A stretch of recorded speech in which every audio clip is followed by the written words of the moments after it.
We want to be a solution center. We want to be able to help them with prototyping.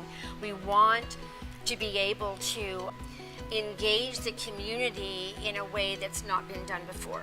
For me, it's not the place, it's the people. So regardless of where we're working or where we're making things, it's about the people around you. That's what's kept me and a lot of other makers within a space, because it doesn't really matter, the walls don't matter. It's who's in your community, who can you talk to, who can you collaborate with.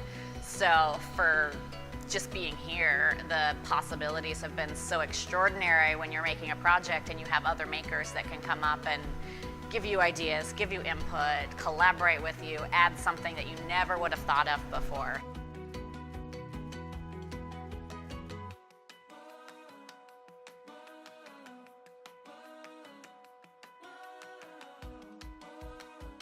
And these are 10 skill sets that have been determined by the Department of Labor, by the Department of Employment, as employable skills that someone must have in order to get and maintain a job. It brought my level from just normal education, taking general classes and stuff like that, to more like a creative level where I can think outside of the box and create something more than just things on a sheet of paper.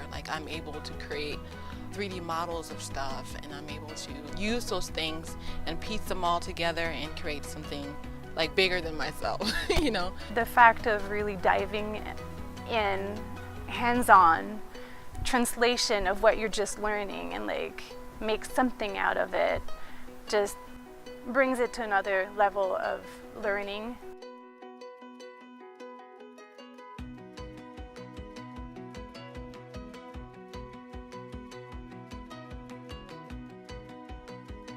I was standing there the moment that she watched the laser cutter actually start to make her design in wood, and literally the gum fell out of her mouth, her eyes popped open, and the first thing she did was took out her phone and started filming this laser cutter making her own design into the wood. It was like an awakening.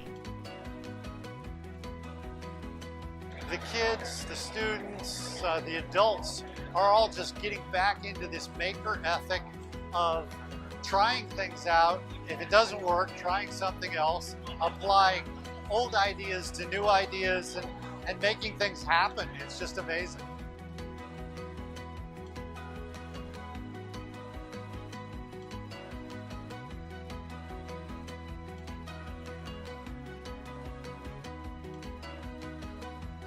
My program is really designed to turn students into taxpayers.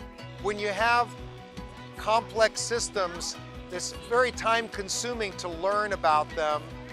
The Hacker Lab, as a makerspace, provides an opportunity to use the specialized tools such as 3D printers and laser cutters and CNC machine tools to fabricate the parts that a student may need to build their own project. So that's where this whole initiative is trying to make that a little bit easier, being able to work with faculty to make something fun and hands-on that still goes within their curriculum boundaries and meets those requirements. The world that we live in now, stuff is changing a whole lot faster than it was when I was going to school. These students would come in with their own set of tools, if you will, right? Programming language or programming paradigms or whatever, and they said, well, do you think about doing it this way? And it's no, but that's a really good idea. So those were all skills that were needed in order to build the company. And actually we were very fortunate to be able to find almost all of them right here in Hacker Lab. What we figured out was that the folks that come to Hacker Lab, they have this innate desire to learn about stuff in general. And they're here because they're curious. And that curiosity is what really drives innovation today. It's just students having access to any sort of space where they can meet creatives, meet mentors that could help them along their career path. That is definitely going to impact our community, because if they find their people, their tribe, they have the mentors to help them on a goal that they might not have had access to on campus, I think it'll definitely drive an entire future of change.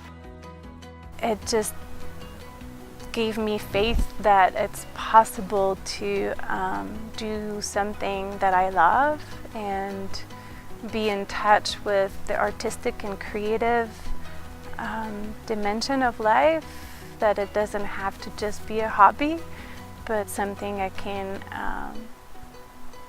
work and generate an income for myself.